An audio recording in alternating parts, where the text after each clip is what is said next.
Hi friends, Bash's Kitchenல இன்னைக்கு நம்ம Buhari hotel style mutton biryani வீட்ல எப்படி செய்யறதுன்னு பார்க்க போறோம். ஸ்டெப் பை ஸ்டெப் ப்ரொசீஜர்ல இந்த பிரியாணி வீட்ல ஈஸியா குயிக்கா எப்படி செய்யறதுன்னு வாங்க பார்க்கலாம்.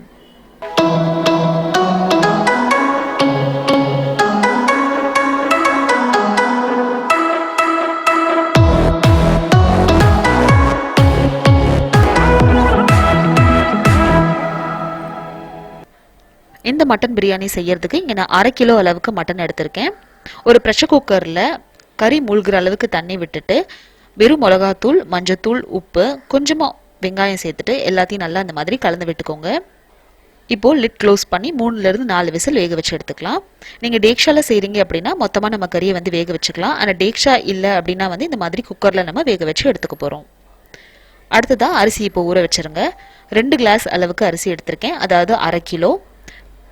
எந்த கிளாஸில் அளந்து எடுக்கிறீங்களோ அதில் அரிசி வந்து உங்களுக்கு நிறையாவும் இருக்கக்கூடாது, கம்மியாகவும் இருக்கக்கூடாது. கரெக்டாக அளந்து எடுத்துட்டு தண்ணி ஊற்றி நல்லா க்ளீன் பண்ணி வாஷ் பண்ணிவிட்டு ஊற வச்சுருங்க.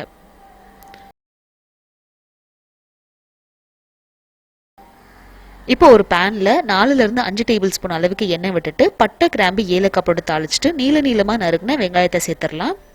1/2 கிலோ மட்டன் பிரியாணிக்கு இங்கே நான் வந்து 2 மீடியம் சைஸ் வெங்காயம் எடுத்திருக்கேன்.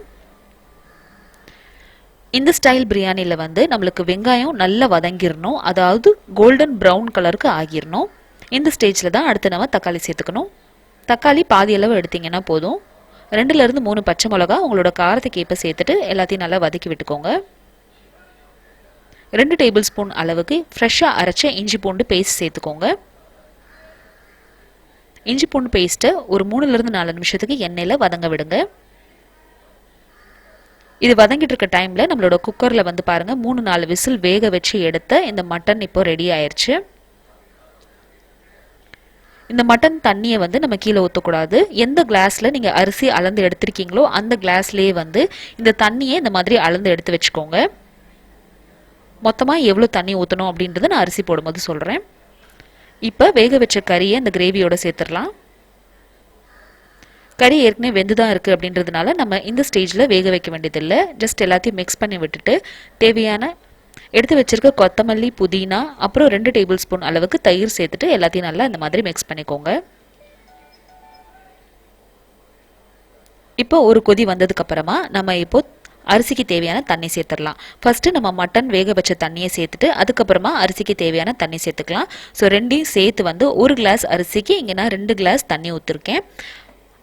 அப்போ மொத்தமாக 2 கிளாஸ் அரிசிக்கு இங்கே 4 கிளாஸ் அளவுக்கு தண்ணி விட்டுருக்கேன். அந்த மட்டன் வேக வச்ச தண்ணியும் சேர்த்து தண்ணி கொதிச்ச உடனே ஊற வச்சிருந்த பாஸ்மதி அரிசியை தண்ணி இல்லாமல் இந்த மாதிரி நல்லா சேர்த்துக்கோங்க. இந்த ஸ்டேஜில் உங்களோட உப்பு காரம் நீங்கள் அட்ஜஸ்ட் பண்ணிக்கோங்க. ஒரு கல் உப்பு கொஞ்சம் எக்ஸ்ட்ரா இருக்கணும், அப்போ தான் பிரியாணிக்கு கரெக்டாக இருக்கும். 5 நிமிஷம் ஹை ஃப்ளேமில் இப்போ இதை நம்ம வேக விடலாம். கரெக்டாக 5 நிமிஷத்துக்கு அப்புறம் பாருங்கள் இந்த மாதிரி இருக்கும்.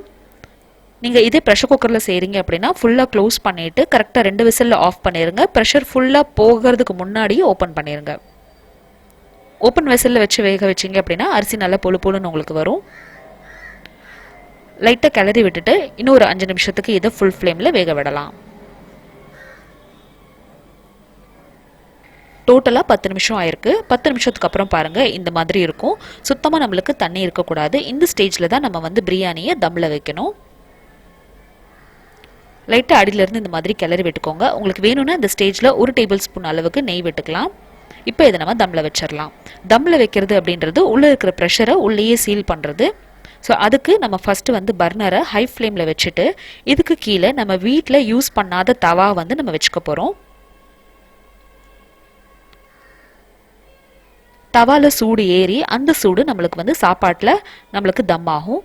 ஒரு 5லேருந்து 7 நிமிஷம் நல்லா தவா சூடாகிற வரைக்கும் ஃபுல் ஃப்ளேமில் வச்சுருங்க. தவா சூடாகி நல்லா நம்மளுக்கு புகை வர ஆரம்பிச்சிடும். அந்த ஸ்டேஜில் லோ ஃப்ளேம் பண்ணிடுங்க 10 நிமிஷத்துக்கு. 10 நிமிஷம் லோ ஃப்ளேமில் வேக வச்சதுக்கு அப்புறமா ஃப்ளேம் ஆஃப் பண்ணிவிட்டு ஒரு 20லேருந்து 25 நிமிஷத்துக்கு இதை டிஸ்டர்ப் பண்ணாமல் அப்படியே விட்டுருங்க. கரெக்டாக ஒரு 1/2 மணி நேரம் தம்மில் வச்சதுக்கப்புறம் இப்போ பாருங்கள் நம்மளோட Buhari hotel style mutton biryani சூப்பராக தயாராகிருச்சு. அரிசி இந்த மாதிரி வெந்து குச்சி குச்சியாக நிற்கணும், அப்போ தான் நம்ம சாப்பாடு நல்லா சாஃப்டாக இருக்குது அப்படின்னு அர்த்தம். இந்த ரெசிபி உங்களுக்கு பிடிச்சிருந்துச்சுன்னா இந்த வீடியோ லைக் கொடுங்க. சேனல் ஃபர்ஸ்ட் டைம் பார்க்குறீங்கன்னா கண்டிப்பாக சப்ஸ்கிரைப் பண்ணுங்கள். இதே மாதிரி வேறு என்ன ஸ்டைல் மட்டன் பிரியாணி நம்ம சேனலில் நீங்கள் பார்க்க விரும்புகிறீங்க அப்படின்ற உங்களோட சஜஷனும் எனக்கு கீழே கமெண்ட் செக்ஷனில் சொல்லுங்கள். எப்படி அரிசி ஒன்றுக்கு ஒன்று ஒட்டாமல் எவ்வளோ அழகாக சூப்பராக பொழு பொழுன்னு வந்திருக்கு பாருங்கள். இந்த ஸ்டைல் பிரியாணி நீங்களும் ட்ரை பண்ணி பார்த்துட்டு உங்களுக்கு எப்படி வந்துச்சுன்னு சொல்லுங்கள். நான் உங்களை அடுத்த வீடியோவில் வந்து சந்திக்கிறேன். அப்போ வரைக்கும் தேங்க்யூ ஸோ மச் ஃபார் வாட்சிங். பாய்.